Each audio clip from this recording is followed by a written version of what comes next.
Hey guys, welcome back to the Subjective Podcast. I'm your host, Danielle, and today I'm back with another episode. And per usual, I have a lot on my mind, so there's really no need to waste time because I have been thinking. And I was thinking about how before I was old enough to really understand what politics were, I feel like I would just think of things like taxes, budgets, school funding, things like that, which are super important, but not personal, I guess you could say. And in this current climate, I feel like one of the things that I hear over and over again or see people saying on social media is we can agree to just disagree, or we can still be friends and disagree on politics. And I want to talk about it because while that inherently is true, I like to think that you could probably say something like, I think that school should be funded this way. And someone else could say, well, I think that school should be funded that way. And both people could walk away feeling a little annoyed, but they would be fine, right? Because essentially, they're not arguing about whether kids actually deserve an education. They're arguing about how do we give kids an education? How do we fund their education? So it is a disagreement more so about the method, right? But now, a lot of what people are calling politics is not about methods anymore. It is literally about if certain people should be able to exist, or if certain families should even count as a part of society, or whether women can make decisions about their own body, or whether certain people deserve protection under the law. And yes, you can believe whatever the heck you want, okay? Your beliefs, your morals, your faith, your values, those are yours. They are personal and they belong in your personal life. But the moment that your personal beliefs get turned into a policy, a law, a restriction, and now someone else loses safety or autonomy or access to basic rights, that is no longer a personal belief. So it's come to my attention that a lot of people are confused on what human rights are versus politics. Now, before we get into the episode, if you are watching this on YouTube, please make sure that you subscribe, hit the notification bell, share this episode with a friend. If you are listening on podcast platforms, make sure you subscribe, and also share it with a friend, please. And if you are not following me on TikTok, Instagram, Facebook, please do so at The Subjective Pod, and I'm also on Substack. All of the socials will be in the description per usual. Now, let's get into the good. Okay, so if you know anything about me, you know that I am a very visual girly. I need to make things make sense in a way to me that I am able to describe it to a third grader. And so when it comes to that, I will do what I need to do to learn the topic as much as I can and then be able to explain it. And so I was thinking about this and I was like, how could I literally explain this to someone in very simple terms? Like, I don't want anyone to be able to say that they don't understand this. And so I want to give you this framework that I came up with. And I feel like once you hear it, once you see it, it will kind of change how you think about all political conversations. So I want you to imagine society like a shared apartment building, okay? I don't know if you live in an apartment or if you ever have, but think of all of society as this big apartment building. Nobody designed it by themselves, and nobody really opted into living in this apartment building, aka society. We were literally just born into it, and whether you like it, whether I like it or not, we all have to live inside of it together. And so when you think of this apartment building, you should first think of it in 3 layers, okay? So you have the foundation and the floor of this building. No building exists without a foundation, and every building has to have a floor. So you have your foundation, which is the first layer, and then you have your individual apartments, second layer, and then you have the building management of this apartment building. And so each layer of this building, society, has a different purpose. Each layer has different rules. And honestly, the majority of conflict happens when we confuse one layer for another. All right, stay with me. Let me break it down. Let's start with the foundation and the floor, okay?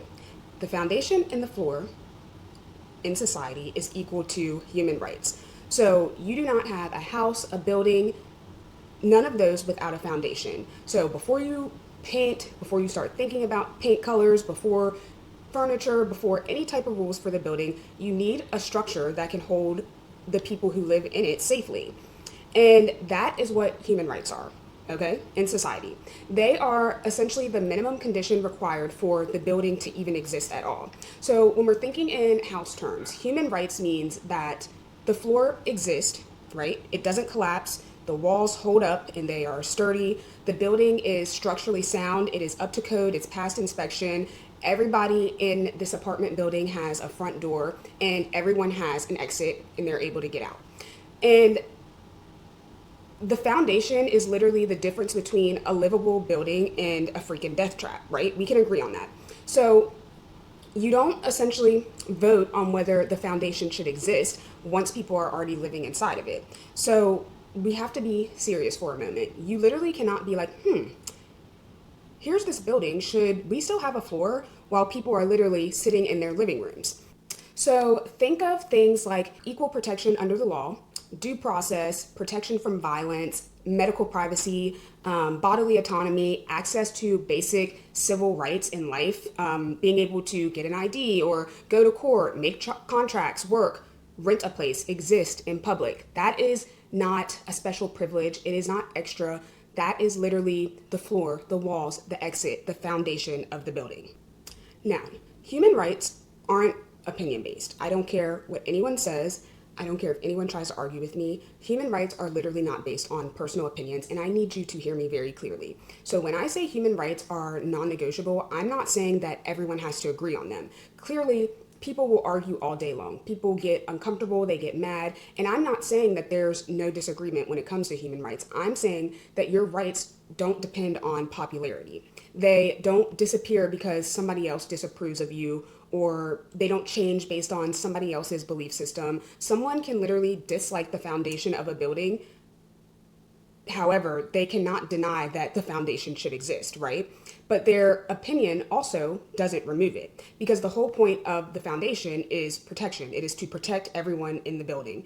And you can literally believe that something is sinful. So you can believe that abortion is wrong. You can believe that being gay is wrong. You can believe that immigrants should be limited in the United States. And you can believe that gender roles should be traditional within marriages. Okay, great. But none of those beliefs automatically turn into authority over other people and their lives. And if your beliefs turn into a policy that removes somebody else's protection, that's not just an opinion. That's literally damage to the foundation of the building. So now that we've got the foundation out of the way, this is where people start getting a little bit weird, because not everyone is going to reach the third floor of the building the same way. So some apartments might need ramps, some might need elevators or handrails, some might need wider doorways. And people might look at that and go, well, why do they get special stuff for their apartment? And it's like, no, that's not them getting an extra house. That's literally equal access to the same house or the same building. And so equality doesn't mean that every person in this building that has been built on this foundation gets identical apartments. Equality just means that nobody is going to fall through the floor. So this is why when you think of special protections for, say, disability accommodations or anti-discrimination laws or voting access protections, targeted safety protections within certain groups that are more likely to be harmed, I actually would go as far as to say those are not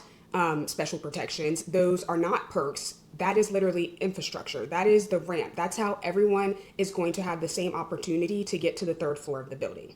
I hope that you are following me, because once the foundation of this building exists, people get to move into their apartments. Okay, so inside of your apartment, you get to decide how you're going to decorate, what colors you're going to use, what furniture you bring in, how you organize your space, what rules you're going to follow inside your home, how often you're going to clean it. You can paint your apartment bright pink. You can keep everything black and white. You could be a minimalist or a maximalist inside of your apartment. Think of your apartment and inside of your apartment as your personal morality, okay? So that's your belief, that's your conscience, that's where religion and culture, tradition, upbringing, all of those things live inside of your apartment. And so when you think of things or beliefs like sex should only happen within marriage, or being gay is a sin, or abortion is morally wrong, or people should dress modestly, or marriage should look a certain way, you and other people can hold those beliefs sincerely, wholeheartedly. They can be deeply held, they can be based on your faith, and you absolutely have every right to live by them inside of your apartment. In order to keep any type of building functional and limit chaos, you as a neighbor don't get to redesign your neighbor's apartment. You don't get to go knock on their door and force them to repaint their walls. You don't get to just walk in and remove their furniture. And you definitely don't get to decide that their decor is unacceptable. You, for sure, cannot just go and take their front door off of their apartment or tape up their front door so that they're not able to exit. You can't just decide one day that they don't deserve to have shelter or a home just because you dislike the style of their decorations in their apartment. So beliefs, your personal beliefs, govern how you live inside of your apartment. It does not govern whether other people get protection. And there is a difference between I think this is wrong and I think that this should be illegal, or my religion doesn't recognize same-sex marriage, or same-sex couples shouldn't be able to marry at all. There's a difference between I would never get an abortion for myself and nobody else should be allowed to get an abortion.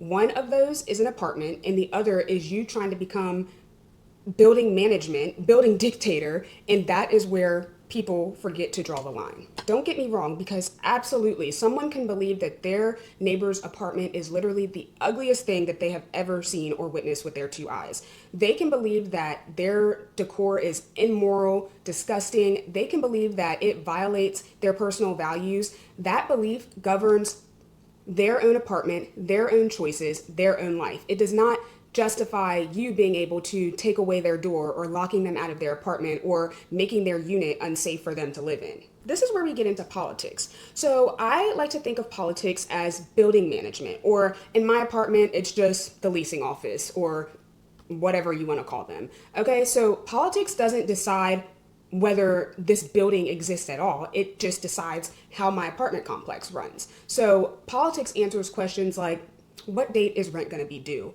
Is there going to be a late fee? If so, how much is the late fee going to be? What time does the pool close? Where can people park? Where can their guests park? Politics is about rules for the shared spaces. So think of budgets, trade-offs, priorities, how something is implemented. This is where disagreement is expected, and this is where compromise happens. You can argue endlessly about how the building is managed or what time the pool closes. As long as everyone still has a floor and a front door in their apartment, all good. This is where debate is supposed to happen in politics. We are allowed to agree to disagree on tax rates and government budgets, or education funding, or healthcare models, zoning laws, environmental regulations, transit, foreign policy, gun policies. That is building management. That's how you have the conversation of how do we run this shared space, aka society. Politics is not supposed to decide who gets a home, who gets a door, whose apartment is allowed to exist. And when politics starts removing people's doors, it's no longer management. It is harm to the entire structure of the building. And I think that maybe people forget where politics crosses the line when, when you start having conversations like this group shouldn't have legal recognition, or this group shouldn't be able to participate in public life, or women shouldn't have bodily autonomy, or this group doesn't deserve due process. That is not a discussion on pool hours or parking rules. That is someone trying to decide who gets to live there and if the foundation of their building should even exist. And so the issue really becomes an even bigger issue when people are trying to enforce apartment decor as building code. So personal morality becomes management policy. Politics is then used to remove doors or floors or people's foundation from under them. Structural safety of the building is now treated like a preference.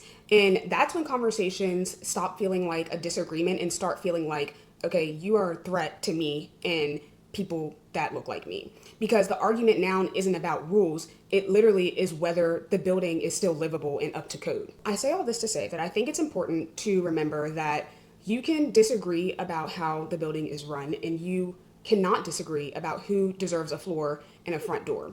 You do not get to go into your neighbor's apartment and force your morals and beliefs and values on them, or try to switch up the decor in their apartment. Like, just think about how crazy that sounds in the context of a building, and then relate it to society and people and groups and human rights. And if you really put it into perspective, it literally makes no sense, right? Like, you cannot go knock on your neighbor's front door and go inside and start rearranging things. Think of it that way. That is the difference between politics, morals, and human rights. And I feel like once you see the building clearly, it allows for a lot of confusion to disappear. Now, that episode was short and sweet, and I'm glad that we didn't have to sit here all day. But I hope that this made sense to someone as much as it made sense to me. I hope there's a third grader out there who listens to this and they're able to put all of this into perspective. So the next time someone is trying to argue with you about agreeing to disagree, use this example and maybe help them understand. And if they still don't understand, then who cares? They're a lost cause. They're a danger to society. Just pack it up. Don't even stress yourself out trying to argue with them. But with that being said, if you guys have other examples of how you have this argument, or you try to educate other people on how to see politics versus human rights, I'd love to hear about it. Put it in the comments, because I think this is a interesting topic, and it's one of those topics that really frustrates me if people just don't get it. So with that being said, thank you so much for watching.